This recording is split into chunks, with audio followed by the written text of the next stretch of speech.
Talk to any locals and they'll say plenty about this winter's storms. There haven't been many winters like this. Big waves, heavy rains, and when it comes to a mystery shipwreck on Coos Bay's North Spit, folks who've played there for decades will tell you they've never seen one quite like this either. I've been coming out here since I was old enough to remember, about 6 years old, so I've never seen this up until this winter. It was Saturday. Jack Hammer was leading a caravan of people packed into 2 four-wheel drive pickup trucks and a Jeep. They scooted along the seawall road toward the beach to investigate. The season's wind and waves have shifted a mountain of sand, uncovering the 35-foot-long bow of a wooden vessel. With storm after storm, the ship materialized into the present, as fast, it seems, as people's memories of it have faded away. Well, a lot more has been exposed. The first time we saw it, the sand was almost cascading right there to that upright beam. And now, obviously, it's come back another 30 feet. And last time we were here, these supports were not visible. The ship's sides protrude from the sand below a towering foredune.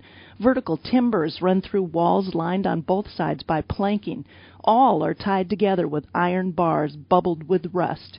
Square portals are cut through the sides. Massive scale. Unbelievable. Those things are the kind of deals that were carved out of tree stumps, and they're as hard as steel. Local historians say the schooner seems to be from the late 1800s or early 1900s. There's some evidence it was converted to a coastal barge, so says Steve Samuels with the Bureau of Land Management.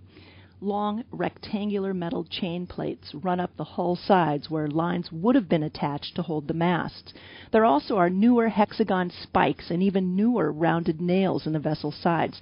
There might be a bilge pump, but the planking, it's grouted with a white leaded paste. That would probably date the vessel to the 19th century, says Callum Stevenson with the Oregon Department of Parks and Recreation. The bow points west to the ocean. It's on a fuzzy dividing line between state parks and BLM. Some people have speculated this vessel is what's left of wrecks featured in books and old articles. Archaeologists say they don't know. For years and years it's been preserved in hard-packed sand and protected by the salt water. But now, exposed to the air, worms and other small critters will get at it. So will the waves that slam logs and debris into it daily, splitting the wood. On Saturday, Hammer brought along Lillis Bledsoe. The 82-year-old Hauser resident wanted to see if the shipwreck was one she remembered from years ago.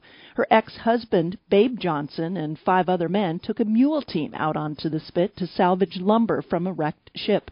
That was maybe 1946 or 47. I don't know how long it was there, several years, and finally the bindings broke loose and the lumber floated up on the beach. But Saturday, as Bledsoe poked around, she doubted this shipwreck was from any she recalled. There are no nameplates, no identifying marks from craftsmen. There are no plans or money either at this point to save it. Starting this spring, Salvors plan to remove the new Carissa, a steel-hulled freighter that ran aground 8 years ago this month.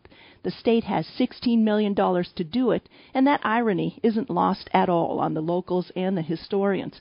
They've been visiting this site day after day, trying to learn all they can about this mystery shipwreck before it too fades away.